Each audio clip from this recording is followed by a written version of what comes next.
séparer de lui.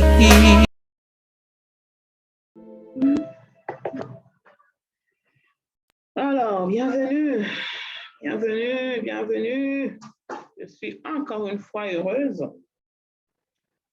Et je bénis vraiment le Seigneur. C'est par la grâce de Dieu que nous sommes là.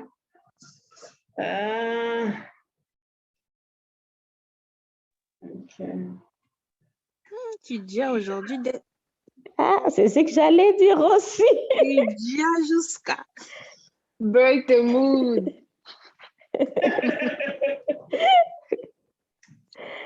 Vous là, vous êtes vraiment sérieux là. En tout cas, alors, je suis contente de vous retrouver, voilà, après mes 60 ans d'âge. Je suis vraiment heureux de célébrer avec vous le premier jour de mes 60 ans. Voilà. Donc, je suis très heureux. Ben, même si vous ne croyez pas, moi j'ai 60 ans. Hein? Je vois quelqu'un qui est en train de refuser là. Hein? Faut pas suivre le maquillage. Hein? 60 ans dès. Hein? Alors, on va commencer par la grâce de Dieu. Je suis contente quand même si les gens, pour le retard, on aime toujours les retards. On aime toujours le retard. Mais bon, on va avancer avec ceux qui veulent avancer. Moi, je suis contente qu'il y ait des gens, même dans le bon groupe, qui ne viennent pas. En tout cas, lorsque le besoin se fera sentir, ils seront le bienvenu dans la session payante de janvier. Ben voilà. Alors, avant de commencer, est-ce qu'il y a une question? Ça fait combien? 4 sessions, hein? Est-ce qu'il y a une question d'une manière générale? Attendez, je vais arrêter. Je vais peut-être diminuer la musique un peu parce que j'aime quand même avoir un fond de musique même un peu près. C'est bon. D'une manière générale, avant qu'on puisse commencer, parce qu'aujourd'hui, j'aimerais qu'on commence un nouveau module. Un des modules qui m'est vraiment cher, que j'aime beaucoup partager avec les gens qui ne sont pas encore mariés, parce que c'est l'une de, moi je peux dire, ce sont des informations que je voulais vraiment avoir avant de me marier. Voilà, c'est comme ça que ça m'est tellement cher. Voilà, je voulais vraiment partager, mais il n'y a pas beaucoup de gens, mais ce n'est pas grave. Moi, je bénis Dieu en tout cas pour celles qui sont là. Pour ceux qui sont là, je ne sais pas si je vais dire, je bénis les seigneurs, mais bon.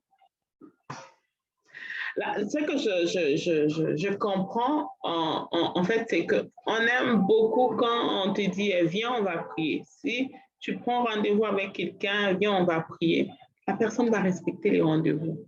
Vous pouvez prendre 2 heures au téléphone, 3 heures, il te parle, tu essaies de parler, tu conseilles, tu la parole, vous priez, c'est bon. Mais quand il s'agit de lire la Bible, c'est compliqué. Quand il s'agit de s'exposer à la parole, c'est tellement compliqué. Parfois, il y a des gens, tu as un rendez-vous, je ne sais pas pourquoi je l'ai dit, tu lui poses d'abord juste la question comme ça en passant. Est-ce que tu étais au culte le dimanche dernier? Oui. C'était qui le pasteur qui avait prêché? Parfois, je fais exprès.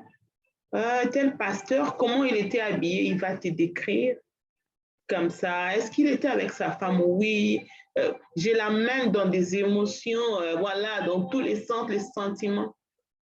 La question fatale, c'est, est-ce que tu te souviens de ce que le pasteur avait parlé? C'était quoi le thème? Qu'est-ce qui t'a marqué? Je vous dis sincèrement, dans la plupart des cas, je suis toujours déçue. Dans la plupart des cas, je suis toujours déçue. Si tu es là et que ça t'arrive aussi, corrige-toi. Parce que tu ne peux pas aller à l'église et revenir sans rien retenir, sans que rien n'était marqué. Donc, pendant qu'on était en train de prêcher, certainement ton attention était ailleurs. Donc, tu es à l'église, mais tu n'es pas à l'église.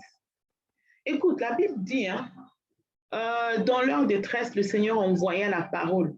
On n'a pas dit que le Seigneur envoya la prière. Non, la prière, c'est nous qui faisons la prière. Maintenant, quand tu pries, Dieu t'envoie la parole pour te guérir. Dieu t'envoie la parole pour répondre à ton besoin. Dieu envoie la parole, il n'envoie pas la prière. La prière, c'est toi qui envoies la prière. Même la prière de l'homme de Dieu, là, ce n'est pas ça que Dieu envoie. Tu réponds par la parole. Maintenant, si tu es là, tu pries, mais tu ne t'exposes pas à la parole de Dieu, tu es en train de passer à côté de quelque chose. Moi, j'ai parfois eu des réponses dans certaines situations de ma vie, pas parce que j'ai rencontré un prophète, juste en écoutant la parole. Il y a quelque chose que j'ai aussi expérimenté, c'est que je peux suivre la prédication dimanche.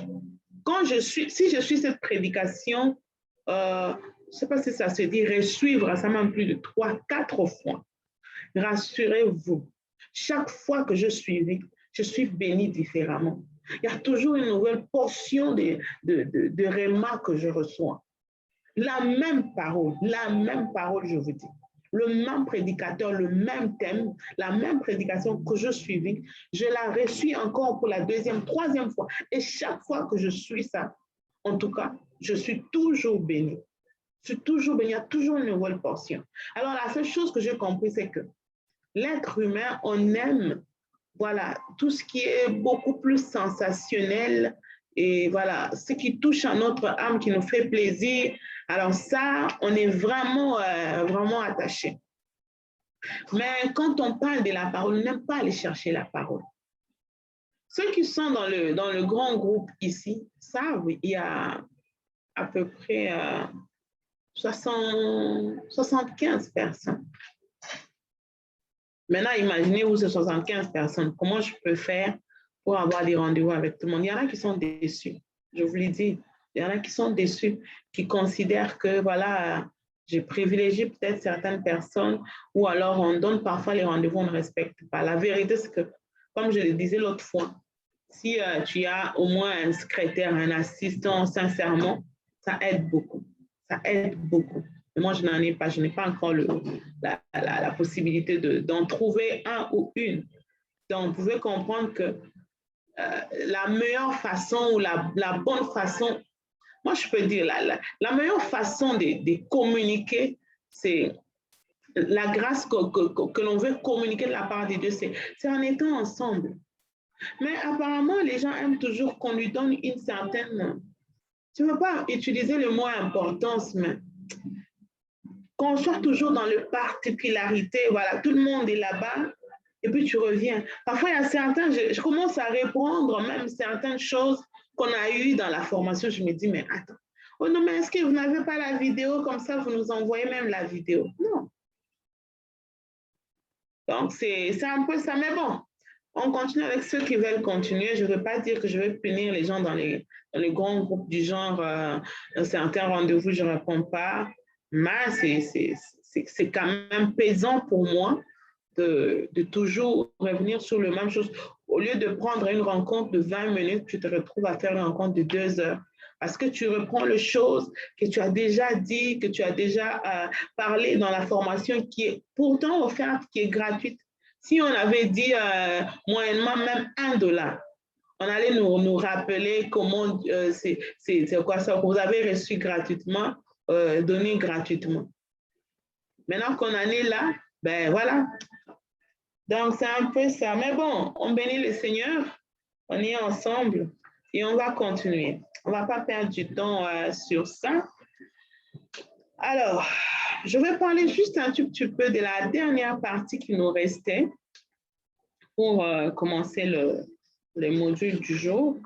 Alors, la petite partie qui restait, je pense que il y a une partie que je n'aborderai pas parce qu'elle touche essentiellement aux hommes. Et je préfère que ce soit mon mari qui l'ait fait et plus dans le groupe avec les hommes. Donc, je préfère ça au lieu qu'on passe le temps, on se concentre sur Le même, voilà. Alors, je vais parler un peu à la future épouse que tu es. L'amour. Je ne sais pas si on a tous compris un peu le sens de l'amour, au-delà de ce que Larousse, de ce que la rhétorique du monde nous dit ou nous enseigne.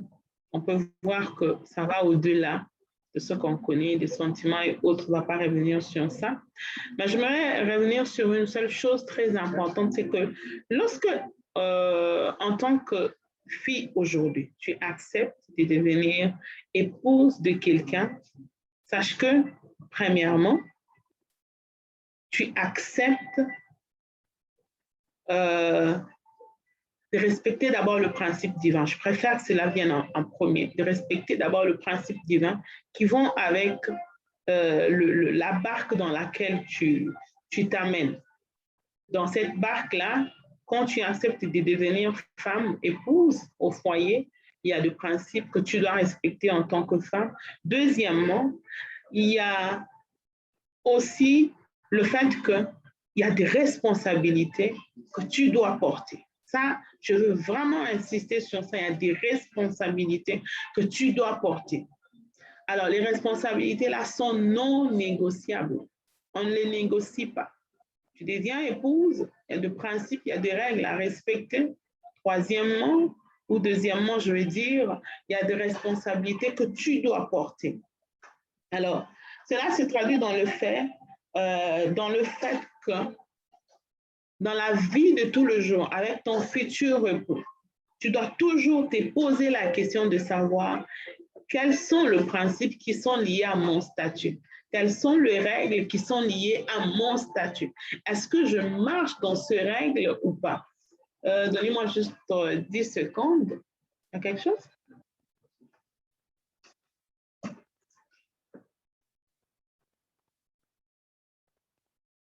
Donnez-moi juste 10 secondes, s'il vous plaît.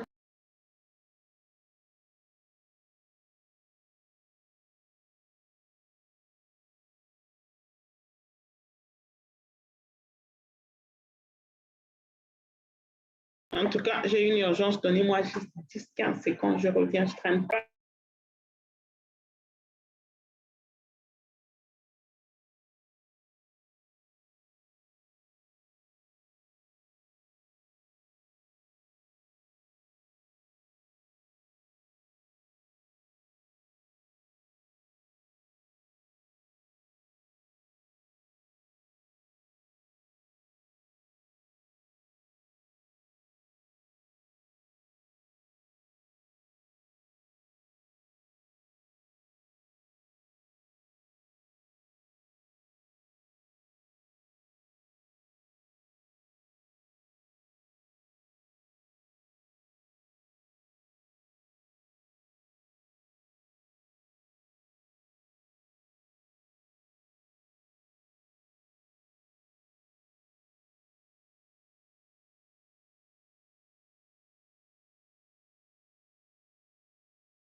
Hey, je suis désolée, je suis vraiment désolée.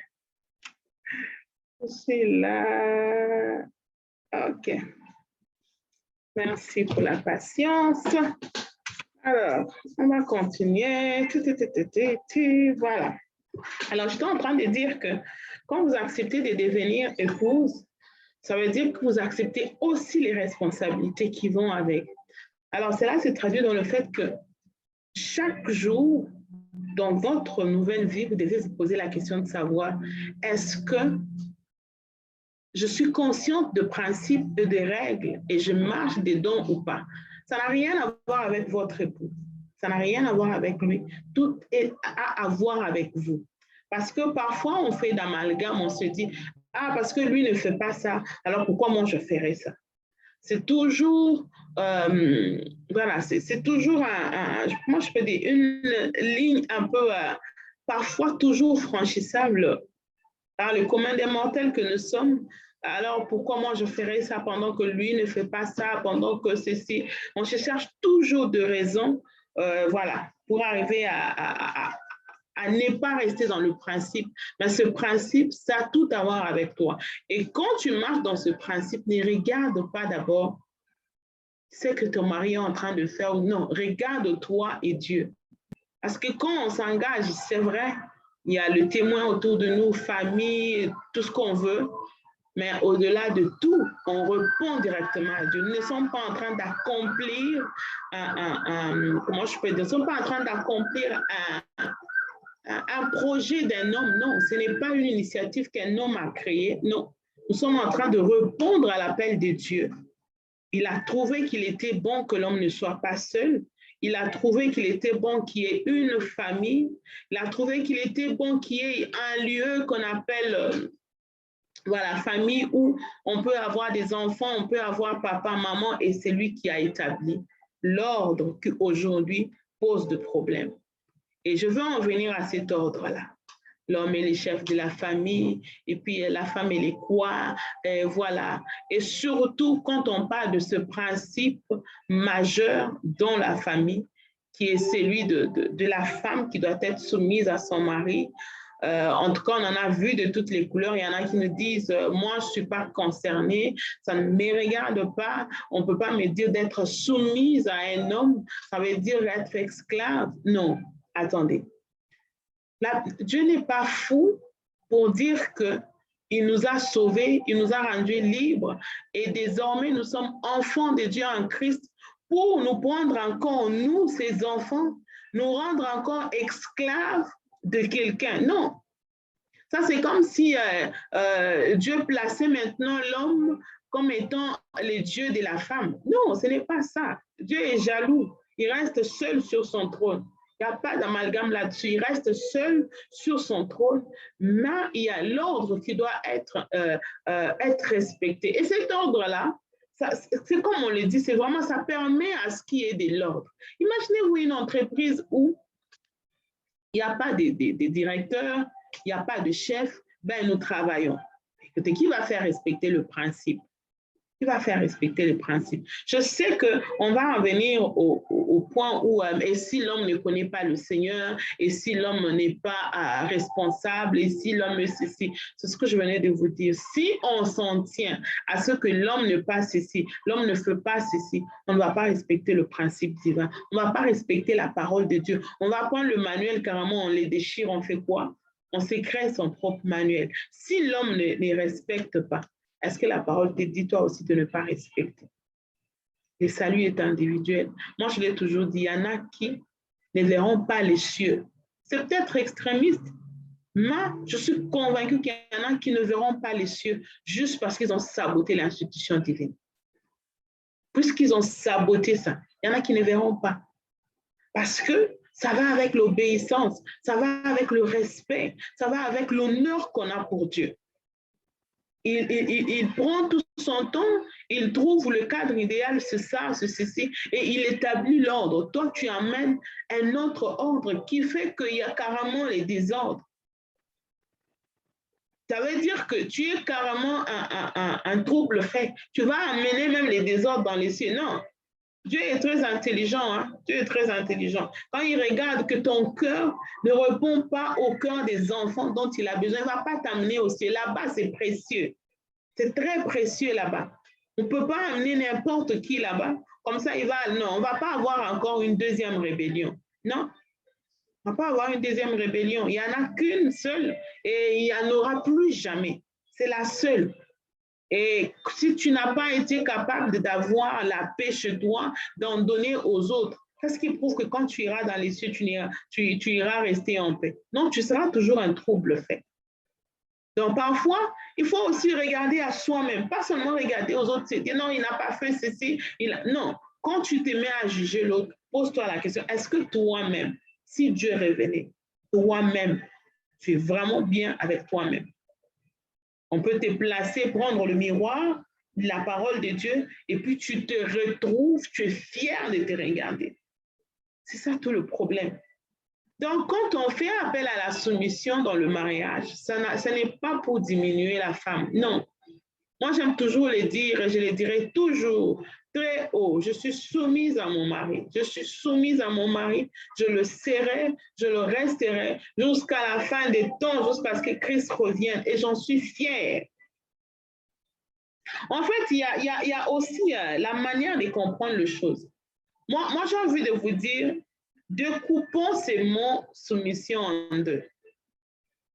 Essayons de faire ces jeux-là ensemble. Sous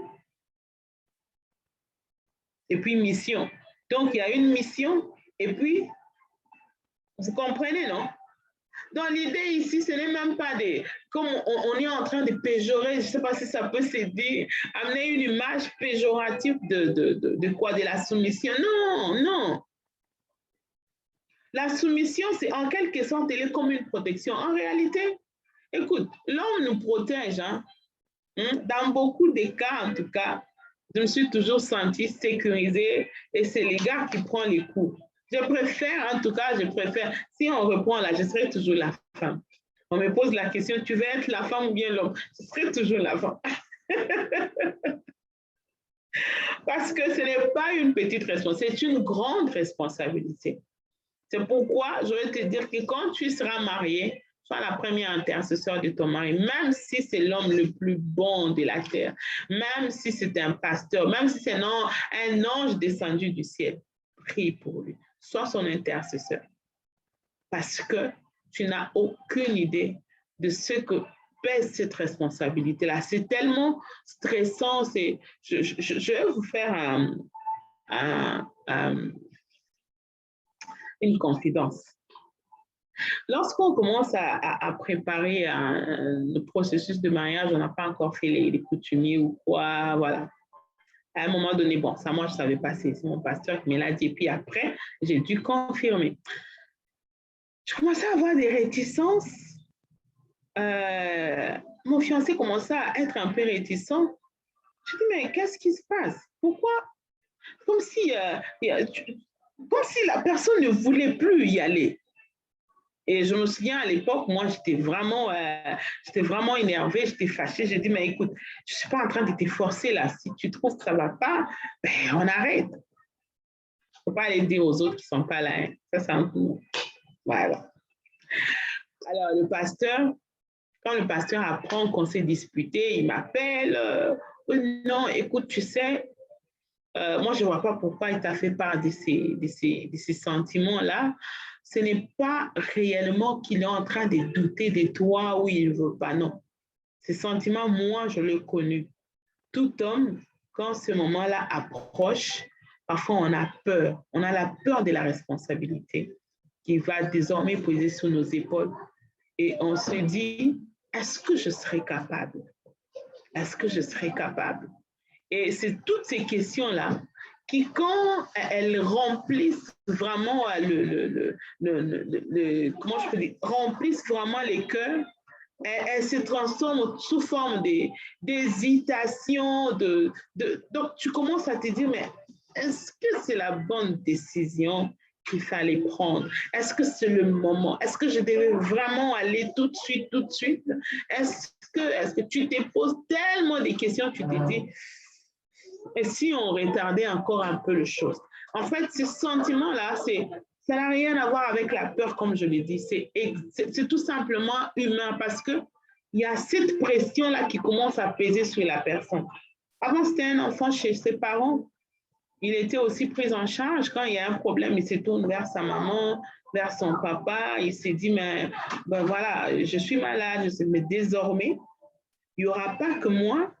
Ben, il va y avoir aussi des enfants. Donc, chaque fois qu'il y aura un problème, c'est lui qui répond. Surtout si Les finances ne répondent vraiment pas. Il essaie de voir son présent, il voit les finances sur comment je peux dire, présentement, là, il s'est dit, mais si je fais les calculs là, sur 1 année, 2 ans, 3 ans, la personne ici ne vient pas dans ma vie pour repartir, mais elle vient dans ma vie pour rester. Qu'est-ce qui me garantit que ça va aller? Qu'est-ce qui me garantit que ça va changer? Parce que si ça ne change pas, donc on se pose tellement de questions, alors à la fin, on tombe carrément dans la panique. Il y a aussi cette impréparation-là, parce qu'on n'est pas préparé. Parce qu'on n'est pas préparé. Moi, je me souviens qu'on nous disait toujours, ah, est-ce que vous savez qu'il y a le Dieu des mariés? Ben, ces choses, on les a expérimentées d'une manière ou d'une autre, le Dieu des mariés. Donc, quand vous êtes déjà marié, il y a comme une sorte de couverture, de grâces, de bénédictions qui vous couvrent. Et aussi, Dieu ne peut pas te donner au-delà de tes moyens. Au-delà de ce que tu n'as pas besoin, Dieu nous donne toujours assez. Le assez, là, c'est vraiment le juste assez qui répond à tes besoins actuels. Si tu n'as pas une femme, tu n'as pas... Je sais qu'il y en a qui vont me dire que, écoute, il y a des millionnaires qui ne se sont pas encore mariés.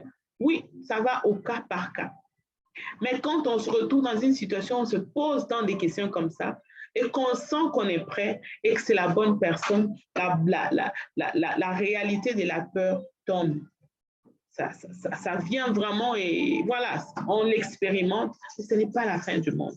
Peut-être que demain ou après-demain, tu vas te retrouver avec ton fiancé qui commence à hésiter. Tu sens les hésitations. N'oublie pas, ce ne sont pas les hésitations. C'est la peur, c'est la panique de la responsabilité qui l'attend. Parce que désormais, tout ce qu'il voit là, ta tête, tes cheveux, ta teinture, tout, c'est lui qui doit emporter la responsabilité. Et comme nous le savons tous, quoi ici, d'une manière générale, on dit toujours que la femme, il faut dépenser, hein, il faut beaucoup d'argent. Si tu veux qu'elle soit belle, il faut ceci. Alors, quand il regarde, il se dit, là, je vois encore Gloria toute belle, là, elle est ceci, elle est cela, tout ça, là. Est-ce que je saurais vraiment garder ces rythmes? Et je me souviens qu'à l'époque, mon fiancé, il me demandait toujours, toi qui es habitué à ceci, à cela, si un jour on est marié et que je ne répondais pas à ce besoin, comment tu vas faire? Je retiens cette question-là parce qu'elle m'avait tellement marqué la question, je n'arrivais même pas à répondre.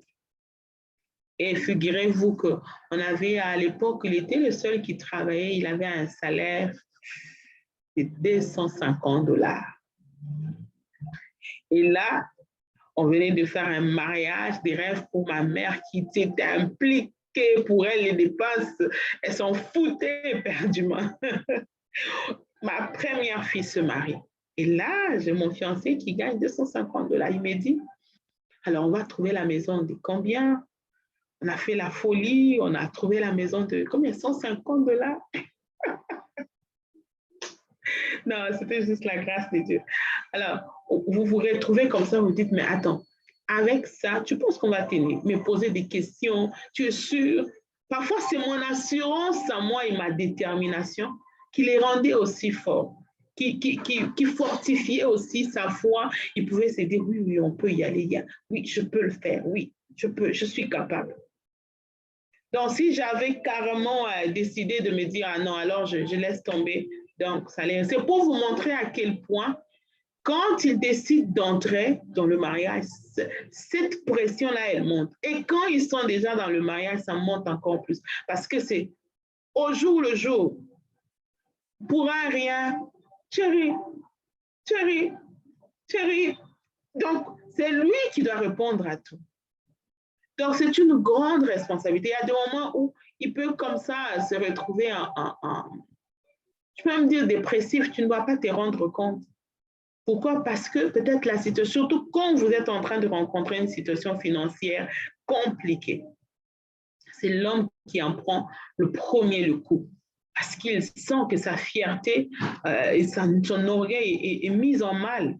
Et il n'est pas capable de donner ce qu'il veut ou ce qu'il faut à sa famille. Et c'est vraiment difficile pour lui de vivre à cela. Donc, sois l'intercesseur de ton futur mari et tu fais bien de prier chaque jour au moins 30 minutes. Voilà. Donc, quand on découpe cela, ça montre que c'est tout simplement que tu es sous la mission de ton mari. Ça n'a rien à voir avec la soumission comme étant... Je ne sais même pas qui a initié ces deux mots-là, être soumis et être esclave, c'est la même chose. Ce n'est pas du tout la même chose. Ce n'est pas du tout la même chose. C'est vraiment différent. En fait, c'est comme si nous travaillons ensemble, pas à pas, et on se tient la main tout le jour. Moi, j'ai toujours donné cette illustration de la femme et de l'homme dans ce contexte des soumissions. En fait, c'est comme si toi, tu as la boussole. Parce que c'est l'homme qui doit conduire, parce que c'est lui qui doit conduire. Mais toi, tu as la boussole. Lui, il sait où nous allons. Il te dit, voilà, nous allons telle part, nanana. OK. Mais c'est toi qui as la boussole pour nous permettre d'éviter, être sûr qu'on prend le bon chemin. Et dans la plupart des cas, même dans une illustration comme ça, quand nous voyageons, mon mari et moi, c'est toujours moi qui tiens le GPS entre mes mains. Je lui dis, ah, le prochain, on fait ceci. C'est exactement ça. Lui, il est là, il est en train de conduire. Il sait où nous allons. Et maintenant, toi, tu as la responsabilité de, oh non, chérie, c'est comme ça. Ah non, non, tu as pris le mauvais chemin, tu as fait ceci. Mais quand tu entres maintenant dans le fond de la chose, qui conduit l'autre? C'est vrai, toi, tu es en train de conduire. Et moi, je suis en train de te dire, non, non, non, non, au prochain feu. Non, le deuxième feu, prends à gauche, prends à droite. Oh, oh, oh, on a raté le chemin, on doit retourner. Oh. Qui conduit l'autre? Donc, si tu réfléchis par analogie, tu verras que c'est cette fameuse façon d'expliquer le mot soumission, ça n'a aucun sens. Sois fier de dire demain, je suis soumise à mon mari, je serai soumise à mon mari parce que c'est la volonté de Dieu. Et quand tu es soumise à ton mari, tu ne peux que récolter la fidélité.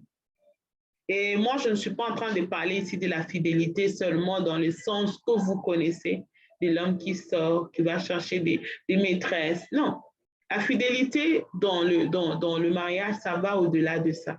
Il y a le fait que vous vous êtes donné des promesses. Est-ce que ton mari sera fidèle à ces promesses? Est-ce qu'il sera vraiment fidèle à cela? Quand il te dit quelque chose, est-ce qu'il respecte cela? Il fait en sorte de respecter cela. Ça dépend de comment est-ce que vous avez commencé et de comment vous êtes en train de partir. S'il voit en toi la soumission, s'il te promet quelque chose, il va tout faire pour le réaliser. Et si en lui, il y a cette culture de la fidélité, c'est difficile voilà, d'aller connaître des situations à l'extérieur, je ne sais pas de quelle nature. J'ai déjà rencontré un couple où l'homme a connu l'infidélité, il est vraiment dans l'essence du monde, il est vraiment sorti. Mais je vous dis, les gars étaient en train de maigrir. Mais en fait, parce qu'ils connaissaient le Seigneur. Il ne voulait vraiment pas le faire, mais il s'est retrouvé dans un milieu où il est tombé dedans. Maintenant, comment dire à sa femme, il ne savait pas. C'était comme si c'était une boule là. Il ne pouvait pas vivre. Comment il fallait le dire à sa femme? Jusqu'à ce qu'elle le dise pour avoir la liberté, retrouver la santé, commencer à manger. Ça, il n'y a que Dieu qui peut t'offrir ces genres de situations où tu retrouves ton... Parce que dans un cas comme ça, moi, je ne peux pas dire que c'est quelque chose de naturel. Tu ne peux même pas compter cette personne-là comme si c'était un infidèle. Non. C'est tout simplement le diable qui a essayé d'entrer. Mais la femme, pour comprendre, ça prend du temps. Toi qui as la grâce de pouvoir le savoir aujourd'hui, ne compte pas sur ce que tu connais, compte sur ce que Dieu dit, compte sur ce que la parole de Dieu te demande de faire. Reste là, ne bouge pas. Le diable a bien compris que la meilleure façon de détruire vraiment le monde, c'est vraiment de passer par la femme. Ne sois pas cette femme-là qui détruit. Non, ne sois pas cette femme-là qui détruit. Sois la femme qui construit. soit la femme qui construit. Et il sait que la femme, elle a le pouvoir, elle a le mandat de construire. Voilà pourquoi, au lieu d'aller vers l'homme, il n'est pas allé vers l'homme, il vient vers la femme. Parce qu'il sait que c'est elle qui a tout ce qu'il faut, le matériau qu'il faut pour construire, c'est elle qui a. Mais figure-toi que le même matériau peut aussi détruire. Donc, c'est pour comprendre à quel point tu as le pouvoir le pouvoir de construire ton monde, le pouvoir de pouvoir donner la forme à ta famille ou à ton mariage comme tu veux. Tu as tout pour réussir ton mariage. Tu as tout. Mais l'élément essentiel reste la soumission.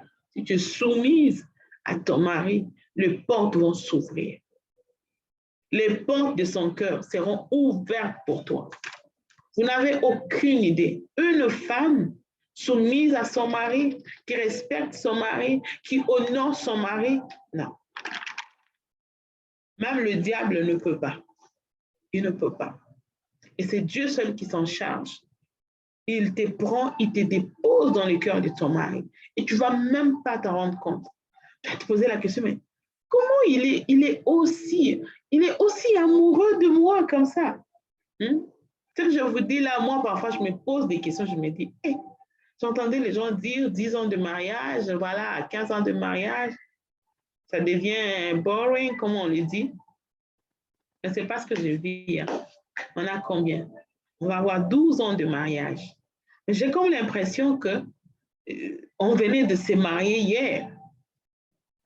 Tu regardes, même dans les regards de ton mari, tu te dis, waouh, ça, c'est tout simplement la grâce de Dieu. Tout simplement la grâce de Dieu. C'est vrai, il y a des efforts que nous fournissons chaque jour. Tu te dis, Seigneur, permets-moi de rester là, de rester vraiment dans le principe, de rester, même s'il y a du vent qui souffle, je vais rester là. Ma porte à moi, elle doit être fermée. La meilleure façon de fermer ma porte, c'est de rester soumise à mon mari. Parce qu'en restant soumise à mon mari, ça veut dire que je respecte le principe divin, j'obéis à Dieu. Or, quand j'obéis à Dieu, le Seigneur me permet d'avoir la sagesse qui dépasse l'intelligence humaine, qui me permet de bien cerner les choses et d'aller même dans la dimension prophétique, comprendre les choses et être conduit par le Saint-Esprit. Ça, c'est vraiment les choses que Dieu accorde à un cœur qui est disponible.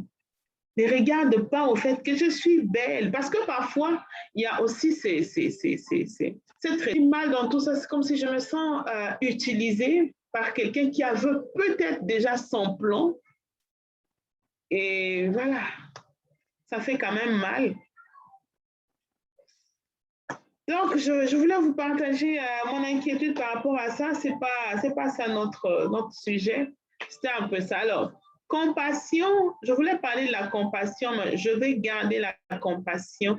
Je mettrai ça dans le module du conflit qu'on va avoir. Je préfère qu'on aille voir le module du jour. Donc, je préfère qu'on aille voir le module du jour, le module que j'aime beaucoup. Alors, le module du jour. J'espère que vous avez vos blocs-notes, hein, parce que moi, j'ai été claire avec tout le monde. Ce module va demander un peu que chacun ait un peu, voilà. Il y a une grille, je ne peux pas appeler ça grille. Je ne sais pas si je peux appeler ça grille. Mais, attends, je vais juste vous montrer un peu à quoi ça ressemble. Voilà. En passant, donc, je ne vais pas vous laisser longtemps, non? Vous prenez ça gratuit, donc voilà, j'espère que tout le monde est en train de voir que ça ressemble à ça. Hein? Vous allez le faire chacun à sa manière. Je vais vous le dire dans la bouche. Merci beaucoup. Donc, ne maintenez pas rigueur. Donc, c'est un peu ça. Donc, on va voir aujourd'hui le module que j'aime le plus, comment se préparer. Comment se préparer ou qu'est-ce que je sais de mon futur partenaire? C'est une question très importante qu'il faut se poser. C'est bien de s'aimer, c'est bien d'avoir la conviction que c'est la bonne personne. Nous sommes déjà en train de partir, mais il est important de savoir un peu beaucoup plus sur son futur partenaire de la vie. On ne peut pas se mettre dans une relation juste, voilà, parce qu'on s'aime tout simplement. Donc, dans ce module, nous nous concentrons sur la perception, la vision, l'éducation spirituelle, je peux dire, l'éducation morale ou sociétale du conjoint. Puisque on peut le constater tous que le choc des cultures, de l'éducation, de la vision de la vie sont à la base de plusieurs divorces. Lorsqu'on ne tient pas compte de ces choses, on va ouvrir les yeux dans le mariage et après on va se rendre compte que le choc est tellement dur, impossible de vivre ensemble, on se sépare. Mais si on prend déjà un peu d'élan avant, ça nous permet de se poser des bonnes questions. Est-ce que je saurais ou bien je ne saurais pas? Alors, puisqu'il est important de savoir où est-ce que vous mettez le pied, où est-ce que vous vous engagez de commencer à vivre, nous devons au moins nous arrêter, comme je disais, et se poser des bonnes questions. Lorsqu'on veut aller dans un nouveau pays, par exemple, on se renseigne le plus possible sur les habitudes de ce pays-là. On essaie un peu de savoir un peu plus. Je vais prendre l'exemple. Si tu vis, par exemple, dans un pays tropical et que vous décidez d'aller vivre en Amérique du Nord, c'est connu, il fait tellement froid. Vous devez vous renseigner sur la météo. Au-delà de ça, il y a aussi le coût de la vie. Vous devez vous renseigner sur ça. Vous devez vous renseigner sur quoi ici, les provinces, les villes. Vous devez faire un choix parce que l'Amérique du Nord est grand. Est-ce que vous allez aux États-Unis ou bien vous allez au Canada? Si vous choisissez les Canada aussi, il est grand. Dans quel état, dans quelle ville. Vous n'allez pas choisir par hasard, mais vous choisirez par rapport aux informations que vous avez et qui vont avec votre profil. Vous venez d'un pays où on parle français, vous atterrissez aux États-Unis, mais vous êtes perdu. Mais si vous atterrissez au Canada, vous devez faire aussi le choix parce que le Canada, c'est bilingue. Il y a une partie où on parle en français, une partie où on parle en anglais. Donc, vous regardez votre profil et puis vous vous employez à faire en sorte d'aller là où le profil vraiment, votre profil correspond et avec les coûts de la vie. Vous n'allez pas aller vivre, quitter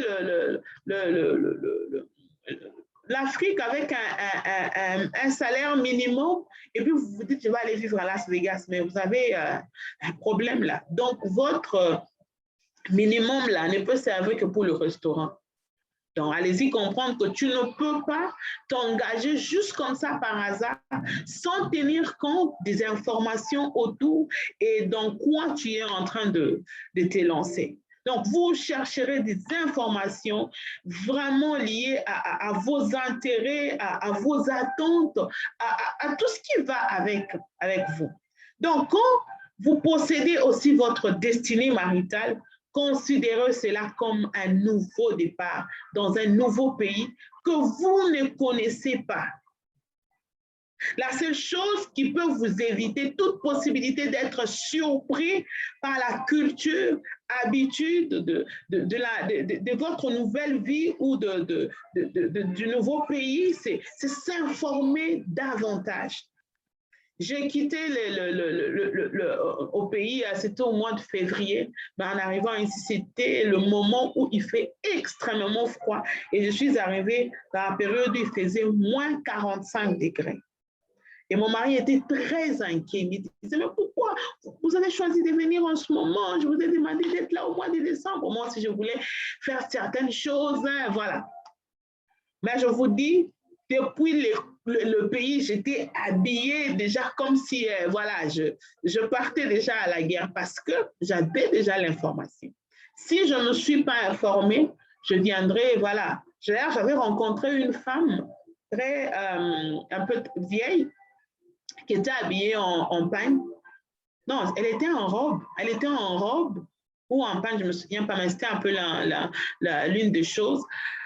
Alors, on m'abouche en plus. Je lui dis, mais attends, maman, mais il fait extrêmement froid. Oh, oui, on m'a dit, mais on a dû appeler ses enfants depuis l'Europe pour leur dire que, écoute, votre maman est comme ça et sa fille était, elle était fâchée. Pourquoi on a laissé maman venir comme ça? Il fait extrêmement froid ici. Alors, elle était obligée parce que c'était déjà en route pour l'aéroport chercher leur maman. Alors, elle était obligée d'aller chercher un magasin, le pantalon. Quand elle est arrivée, automatiquement, elle devait s'échanger. Donc, ça vous montre à quel point, quand on part dans l'inconnu, on peut se permettre n'importe quoi. On peut avoir des surprises. Alors, pour éviter des surprises et se préparer, prenez le temps de chercher à connaître votre futur partenaire. Et pour l'homme comme pour la femme, il est plus qu'important de s'informer sur son futur conjoint ou conjointe. Alors, cela vous permet quand même de bien commencer et d'être prêt à toute éventualité. Et j'aime bien dire d'être armé à la hauteur de montagnes et défis qui vous attendent dans votre nouvelle vie. Parce que, en réalité, la vie que vous êtes en train moi je peux dire, je ne sais pas si utiliser le mot envier ou vous êtes en train de, voilà, chercher à entrer, elle est pleine de défis. Elle est pleine de défis. Si vous n'êtes pas prêt, si vous n'êtes pas préparé, vous allez lâcher. Ne vous moquez pas de ceux-là qui ont lâché. Ne vous moquez pas de ceux-là qui ont lâché parce que c'est difficile. Sans la grâce de Dieu, c'est vraiment difficile. On ne peut pas tenir dans cette vie sans la grâce de Dieu. Parce que c'est une autre personne. C'est une autre personne. Vous pouvez beau me dire que vous le connaissez, mais laissez-moi vous dire que vous ne le connaissez pas assez.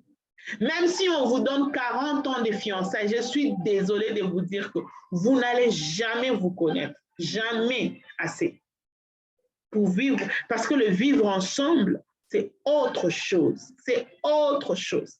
Alors, la meilleure façon de faire, c'est de poser des questions, de poser des questions. Maintenant, alors, au lieu d'aller plus vite en besogne, poser les questions sur votre partenaire, moi, j'aimerais te dire que toi, tu devrais être la première personne à te poser toi-même des questions et poser des questions autour de toi. Parents, papa, maman, regarde, observe. Si tu as la grâce d'avoir des conversations avec tes parents, je t'enverrai le faire. Si tu n'as pas cette grâce-là, je vais te donner quelques points importants sur lesquels tu peux aller faire les constats, poser des questions même d'une manière indirecte. Ça va te permettre toi-même de te connaître, de connaître quels sont tes combats, qu'est-ce qui t'attend déjà dans le mariage. Parce que sache qu'il y a des combats qui ne peuvent jamais se manifester aujourd'hui dans ta vie, que lorsque tu seras dans le mariage. C'est comme ça, la vie, elle est comme ça. Il y a des comment on appelle ça? Il y a il y a des géants à chaque pas de ta vie. Les géants qui sont dans le mariage, ils ne peuvent pas venir si tu n'es pas encore. Eux, on leur a dit, quand elle sera dans le mariage, alors faites ceci, faites. Il y a des choses qui ont été faites pour que lorsque tu entreras dans ton mariage, qu'eux commencent à travailler. Tant que tu n'es pas encore là, ils ne travailleront pas. Mais si donc déjà, avant d'y entrer, tu as l'information, tu peux te positionner.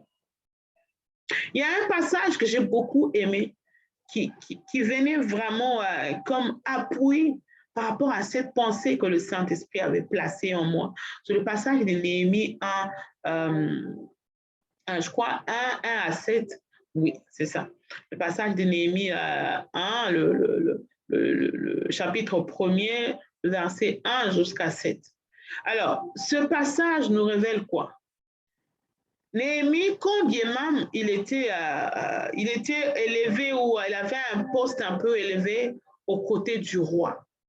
Mais si vous allez lire les contextes même de ce poste où il était en train moi je peux dire, où il était élevé en dignité, entre guillemets, dans cette royauté-là, vous verrez qu'il a quand même les statuts d'esclave.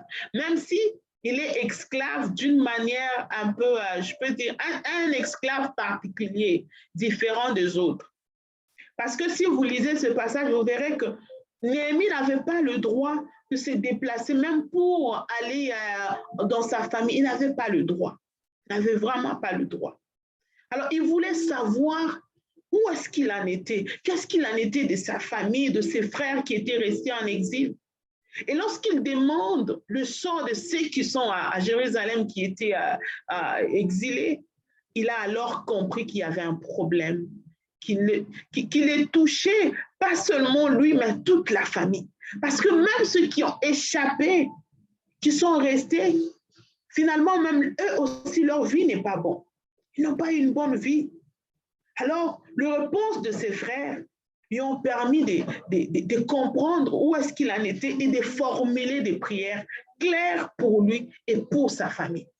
Si vous lisez bien, vous verrez qu'il est allé prier, il est allé chercher le Seigneur, il a commencé à demander pardon au Seigneur, il a compris que ce n'est pas seulement ceux qui nous tiennent en captivité, comme moi qui suis ici. Non, nous avons un problème avec le Seigneur. Nous avons une alliance avec Dieu. Mais pourquoi, malgré cette alliance, même ceux qui ont échappé, ceux qui ont un exil, ne vivent pas heureux? Donc, il y a un problème. Il est allé implorer la miséricorde de Dieu, pour que Dieu lui montre ce qui devait être fait. Et si vous lisez tout le passage de Néhémie, vous verrez que Néhémie a eu des recommandations de partir, rentrer, aller faire le tour dans son pays. Et comme c'était la recommandation de Dieu, j'aime ça. Lui qui avait peur, qui pensait que le roi allait refuser, Dieu a imposé la volonté dans le cœur du roi. Le roi a accepté. Celui qui ne pouvait pas accepter. Néhémie est allé demander cela avec peur, avec hésitation et doute, mais comme c'était vraiment le Seigneur, une recommandation divine, Dieu a touché le cœur du roi et le roi lui a permis, il est parti faire la volonté de Dieu pour permettre à ce qu'il y ait un nouveau départ dans sa famille. Ceci nous révèle qu'il est important de connaître ses origines pour mieux se connaître, savoir formuler les vrais besoins, les défis qui vous attendent dans votre future vie. Cela vaut pour le conjoint masculin ou féminin, ça vaut pour tout le monde. Et c'est très, très important. Avant d'aller se poser des questions sur votre conjoint, posez-vous d'abord vous-même des questions sur vous-même. On peut bien se dire, ça ne marche pas, ça ne marche pas. Mais est-ce qu'on s'est posé des bonnes questions? Est-ce qu'on a regardé autour de soi? Analyser la vie de nos deux parents, les grands-parents. Qu'est-ce qu'ils ont réussi? Qu'est-ce qu'ils n'ont pas réussi? Où est-ce qu'ils ont échoué? Dans tout le domaine de la vie, dans le domaine conjugal, émotionnel, éducation, la socialisation, la santé. Où est-ce qu'ils ont échoué? Où est-ce qu'ils ont réussi? Néhémie a posé des questions pour comprendre sa vie et celle de ses parents, et a décidé d'aller chercher Dieu après. J'aimerais que toi aussi, tu décides de poser des questions sur ta vie, celle de tes parents, pour prendre des décisions importantes pour la suite. C'est bien de se marier, mais si tu te maries sans connaître tes combats à toi, tes fardeaux à toi, tes limitations à toi, tu vas juste aller entrer encore dans l'imitation et l'imitation. Parce que le travail que tu feras sur toi, là, Dieu t'a franchi toi. Et quand tu entres maintenant dans ton mariage, tu iras aider ton conjoint. Tu iras vraiment l'aider. Si vous êtes en couple, vous êtes bénis. Parce que cet exercice, je vous pousserai à aller faire aussi avec votre futur conjoint, parce que quand vous le faites sur vous-même, vous avez des réponses et vous le faites sur votre conjoint. En fait, chacun peut prier de son côté par rapport à ses fardeaux, ses limitations. Maintenant, il y a le bon côté, ce que vous mettez ensemble. Les géants qui vous attendent dans le futur, dans votre vie conjugale, vous les attaquez aujourd'hui. Tu sais, quand tu ne sais pas que le combat est tel jour, tu peux te permettre de dormir même jusqu'à 10 heures. Et là, tu dors. Puisque tu sais que, ah non, elle n'est pas encore mariée. Non, nous, on est encore free. Vous êtes déjà occupés. Mais pendant qu'eux attendent que tu sois marié pour se préparer, toi, tu les attaques déjà en premier. C'est fini. Ça, c'est quelque chose que j'aurais aimé savoir avant de me marier. Ça m'aurait aidé à gagner beaucoup de batailles avant. Mais toi, tu as ça. Tu as la capacité, la possibilité. Franchement, je veux vous dire avec mon cœur, si l'une d'entre vous possède sa destinée maritale d'une manière malheureuse, je serais vraiment mortifiée. Je m'attends à ce que vous puissiez vivre de mariage plus qu'heureux. Vivez mieux que moi. Dans tous les plans, soyez mieux que moi. Parce que ce que je vous donne ici, si moi je le savais avant, peut-être ma vie ne serait pas ce qu'elle est aujourd'hui. Je serais encore plus que ce que j'ai aujourd'hui. Vous avez la grâce d'en avoir aujourd'hui, de le savoir aujourd'hui. C'est différent que de dire, je vais prier, je détruis ceci, les ceci de ma famille. Ça n'est une autre que de poser des questions, avoir des informations. Je vous ai toujours dit, l'information, c'est le pouvoir. Quand vous avez l'information, vous en faites ce que vous voulez. Avant de pouvoir continuer à la prochaine session, toujours avec le même module, si vous avez vos stylos, vous allez prendre ce note de ce. Est-ce que vous voulez que je vous partage l'écran, que vous puissiez noter? Partage, on fait des screenshots. Non, je vais vous dicter. Ah, s'il te plaît. Je vais vous dicter. OK, je vais partager. Voilà. On prend ça. Maman en toute sincérité. La perception de maman du mariage. Quel est le rapport entre maman et papa? Comment vous évaluez ça? Si vous pouvez aller poser des questions, si les parents ne sont plus, essayez d'aller poser des questions, ça va vous permettre de pouvoir vous situer. La vision de maman, quelle est la vision qu'elle avait d'une manière générale d'abord, et particulièrement dans le domaine conjugal? Quelle est la perception qu'elle a? Est-ce qu'elle, dans sa tête, l'ordre de l'homme est le chef et puis vient la femme? Est-ce que cet ordre-là, elle est à l'aise? C'est très important. Hein? Est-ce qu'elle est à l'aise avec cet ordre-là? Ce que je vous dis là, c'est important. J'ai vu des cas comme ça où maman est toujours mariée avec papa et en plus un pasteur. Ils sont toujours mariés. Mais ce qui regarde l'ordre, elle les dit dans la bouche, mais dans le fait, et ça a touché toutes les filles. Toutes les filles, je vous dis. Les filles ne sont pas respectueuses. Et d'ailleurs, celle qui vient de divorcer, ou je ne sais même pas si elle est divorcée, celle qui commence à faire sa vie aujourd'hui, là, elle est la fille de cette famille-là. Elle ne respecte jamais son mari, jamais. Donc, allez-y comprendre que ces choses-là sont très importantes. Parce qu'il y a certains... Moi, parfois, quand je parle, dans certains cas, je vois ma mère. Je vois ma mère. Et je bénis quand même Dieu, pour ceux qui connaissent peut-être ma maman. C'est quelqu'un qui est très patient, même si parfois sa patience, moi, m'énerve. Elle dépasse les limites. J'aime ça. J'aime ça. Elle m'a vraiment aidée à être patiente. Bon, je n'irai pas dans ce que j'étais dure autre, mais comprenez seulement. Voilà, éducation spirituelle. Comment peux-tu évaluer la relation de maman avec le Seigneur? Est-ce qu'elle est en Christ? Et si elle est en Christ, elle était vraiment enracinée? Ça peut t'aider à comprendre quel est le bagage spirituel que tu as. Est-ce qu'elle a quand même essayé de gagner certains combats de la vie ou pas? Quels sont les fruits de l'esprit et de la chair qu'elle manifeste?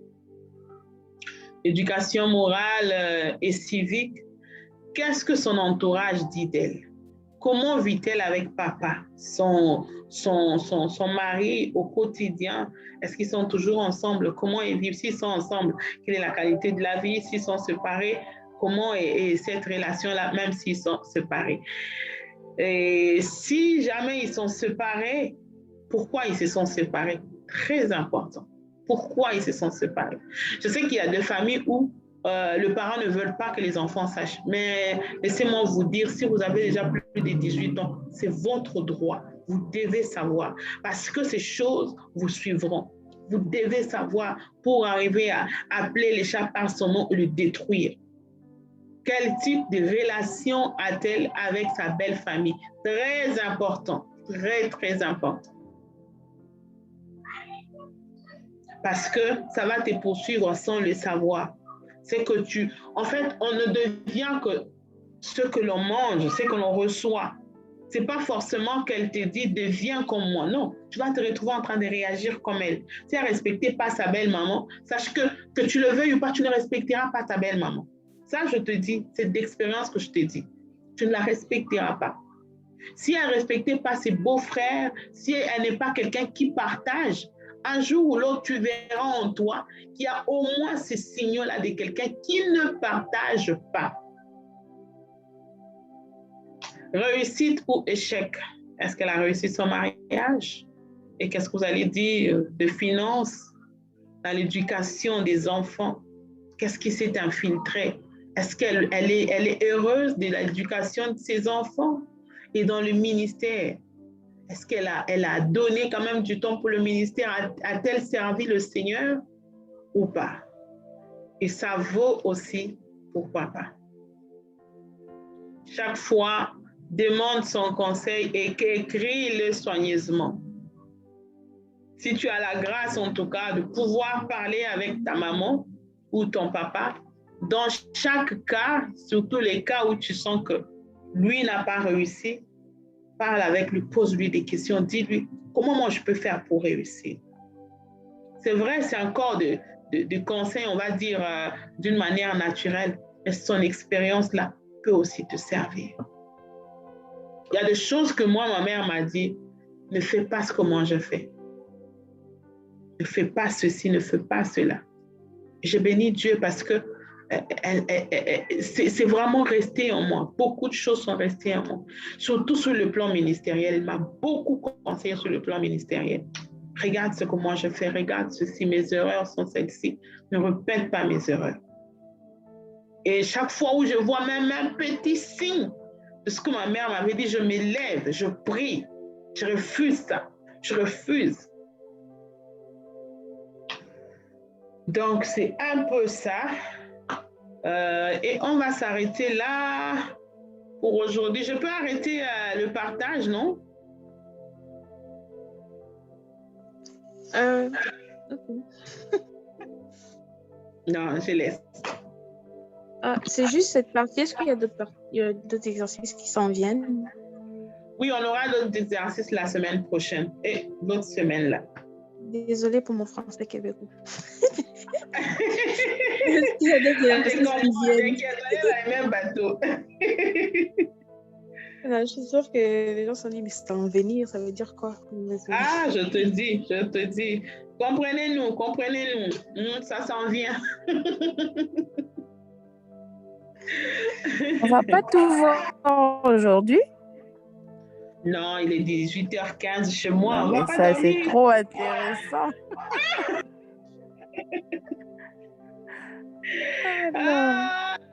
Ça viendra, vous inquiétez pas. Je vous ai dit que c'est un module qui m'est tellement cher. C'est le module que je ne voulais pas vous donner, mais le Saint-Esprit m'a convaincu de vous le donner. Voilà. Heureusement. Heureusement, hein? On bénit juste les seigneurs, c'est pas moi. On bénit les seigneurs. Donc, c'est un peu ça. Alors, est-ce que je peux enlever mon écran là? En tous les cas, c'est mon document, on ne va pas les voler. Vous allez écrire sur vos papiers là. Vous allez écrire sur vos papiers. Écrivez sur vos papiers. Voilà. Les gens qui vont venir en quoi? En janvier, ben, eux, au moins, tous les manuels, je les envoie. Calmement. Voilà. Donc, ne soyez pas jaloux. Voilà. Est-ce que tout le monde a pu écrire sans problème? Bien, on garde encore. En attendant, si vous avez des questions, on peut y aller avec des questions, mais je vous informe que après voilà, après, ok, on va mettre ça dans le groupe, on va informer à tout le monde. Est-ce qu'il y a des questions?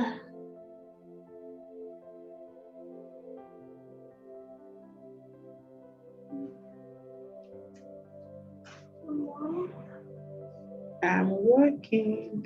I'm sorry, I'm working. No, I cannot talk. I cannot talk. Thank you.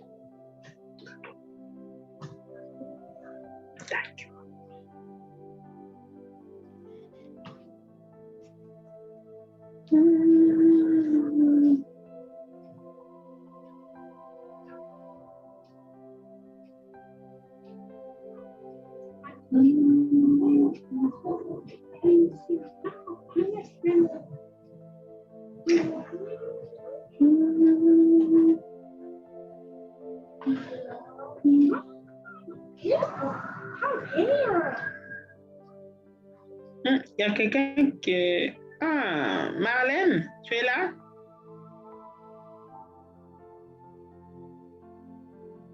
Oh, elle n'est pas là. Est-ce que quelqu'un a pu voir à quel moment elle a quitté? Non? Non. Non, ok. Moi, j'ai vu. Elle Ok. a quitté à un bon moment déjà. Dans ton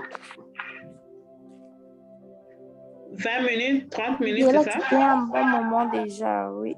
Il y a 20 minutes. Oh. Et qu'est-ce qui s'est passé? C'est sa connexion.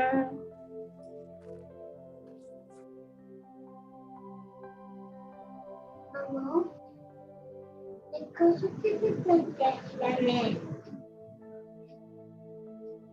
Est-ce qu'elle m'a écrit comment ça?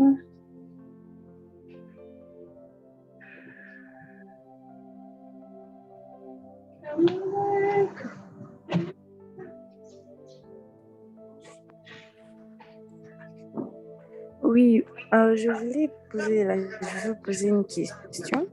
Oui, vas-y.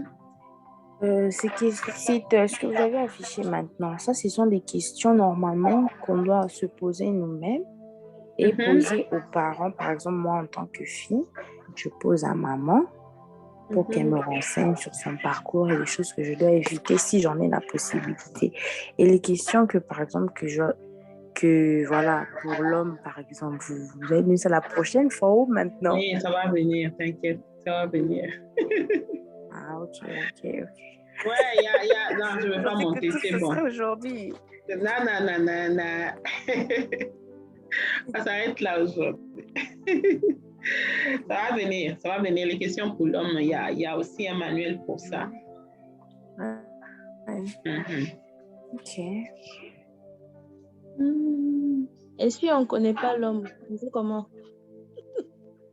Ben, si on ne connaît pas l'homme, on va garder les questions. En fait, en réalité, comme mon mari le disait, ces formations vont être vraiment gardées pour donner aux couples qui s'apprêtent pour se marier. C'est vraiment approprié. Je ne sais pas si vous comprenez un peu l'idée. C'est que les gens qui s'apprêtent vraiment pour se marier là, vraiment on les accompagne. C'est vrai, il y aura quand même beaucoup de choses spéciales qui ne sont pas ici. Bon, désolé de les dire comme ça. Quand on paye, il y a quand même, le service qui est aussi... ça ne veut pas dire qu'ici, le service n'est pas. Il y en a. Vous comprenez pas mal. Mais c'est juste que, l'accompagnement vraiment de ceux qui veulent vraiment se marier. Donc, ça peut vous servir après 6 mois, 1 année, vous le prenez, vous le sortez. Voilà. Si depuis le début, vous écriviez, La même chose peut vous servir. Au lieu de vous dire, bon, on revient encore, parce que quand vous allez revenir, là, si vous revenez avec votre conjoint, votre futur conjoint, ça sera... désolé. Je suis déjà impatiente.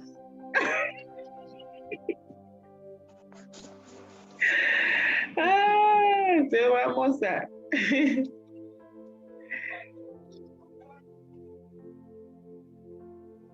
Donc, je peux enlever maintenant. Je crois que c'est bon pour tout le monde. Mais ne me demandez pas de vous envoyer ça. Non, je ne vous enverrai pas.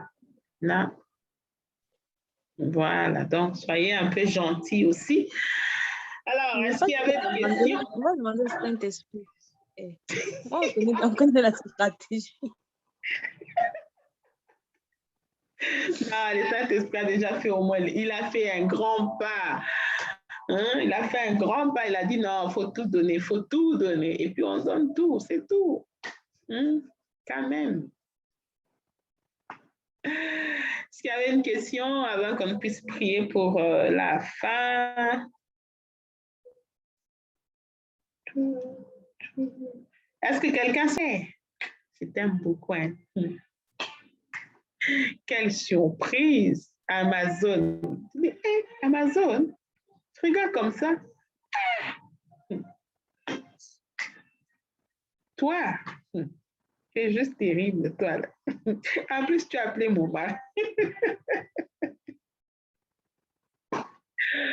En tout cas, sois juste béni. Tu m'as laissé sans voix, sois juste béni. Amen. Et qui a reçu?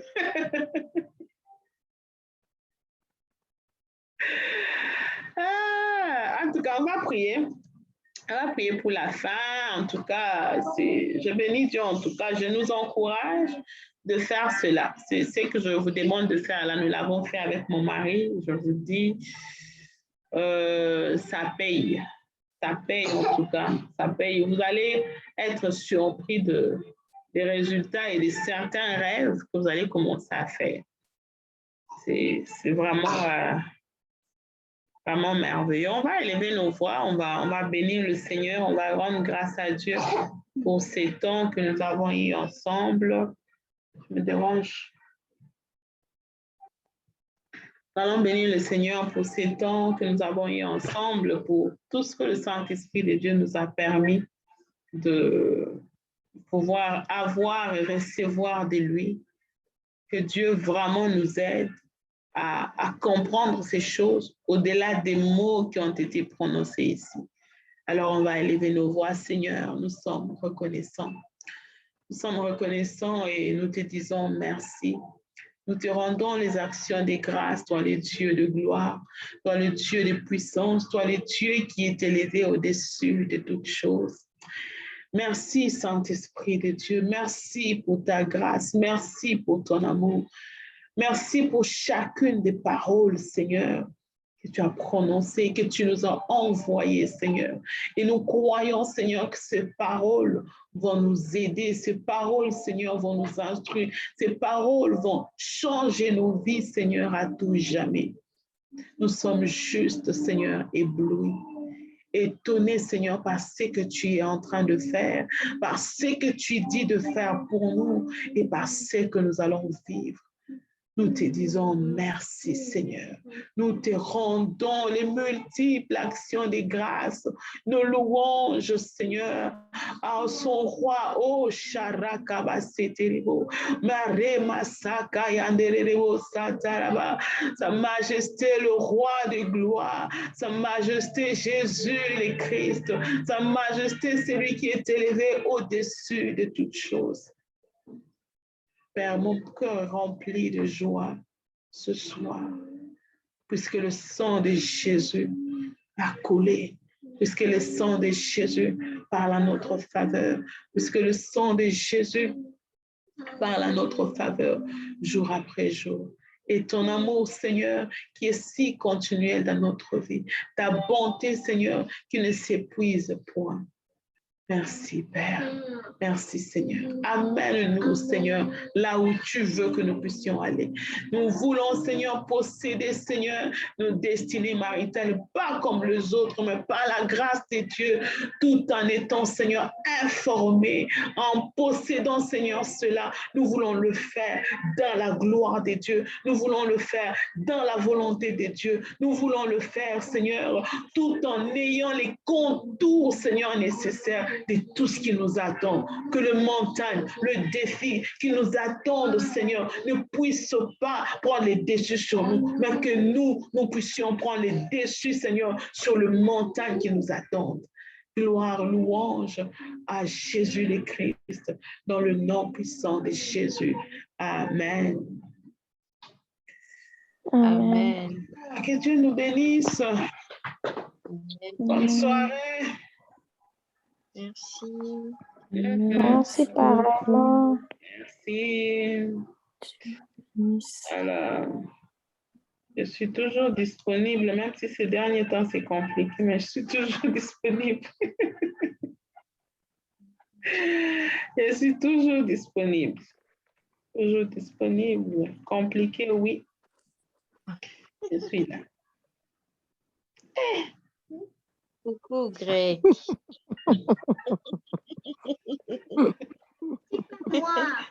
C'est pas moi. Tu t'as posé la question. C'est pas moi. Ce n'est pas question. Non, Depuis que tu es allé ramasser quelques phrases de français à l'école, là, non, on ne boit plus de l'eau ici.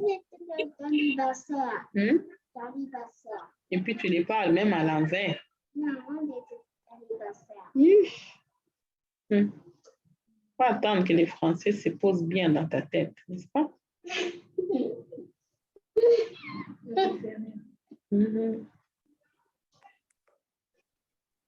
Personne ne veut partir. C'est ça, personne ne veut partir. Aujourd'hui, vous allez partir, vous allez me laisser ici. Partez. Ok, bye bye. Bye bye.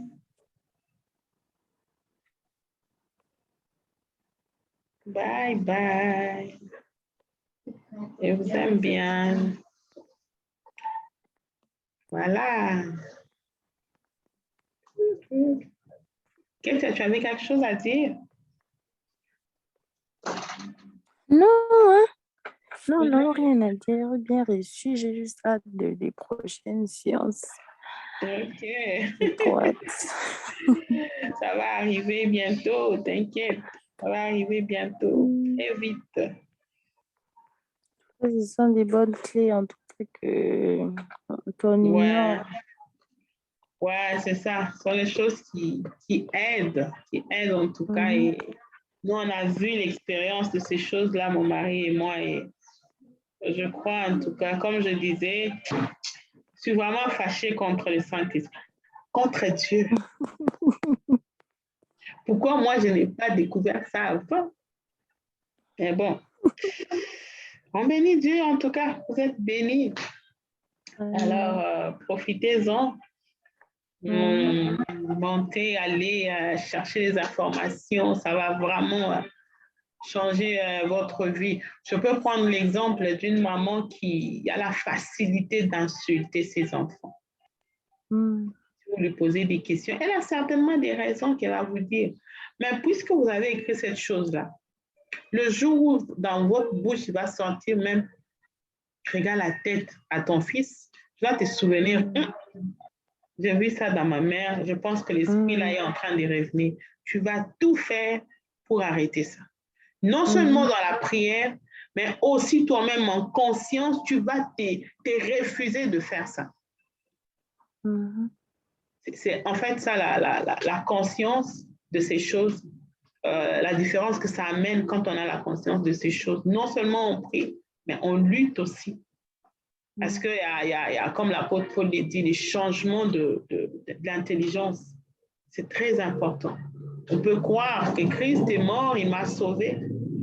Mais si réellement dans ma tête, je ne suis pas reconfigurée dans le sens où je suis saint, ben, tout le temps, je vais marcher avec le même fardeau. je vais toujours me dire, voilà, si ça m'arrive comme ça, c'est parce que j'ai péché. Or, quand tu fais ça, tu remets en cause l'œuvre de la croix. L'œuvre de la croix, Christ te dit, je t'ai lavé. Mais puisqu'il n'y a pas le renouvellement d'intelligence, la vraie repentance ou la métanoïa n'a pas eu lieu, alors il y a toujours ce problème-là qui revient. Et le diable joue beaucoup avec ça. Exactement. En tout cas, merci beaucoup. Que Dieu vous bénisse aussi pour nous faire cette faveur. Merci à vous. Que Dieu vous bénisse. Moi, j'aimerais vous voir heureuse chacun dans son mariage. Après, tu me dis, hey, j'ai le meilleur mari du monde là. J'acclame. Amen. En tout cas. Alors à qui pourrais-je le comparer? Le prince de vie, Jésus est sans pareil. Personne et rien ne peut nous séparer de lui. Jésus-Christ est sans pareil. Alors à qui pourrais-je le comparer? Le prince de vie, Jésus est sans pareil. Personne et rien ne peut nous séparer de lui.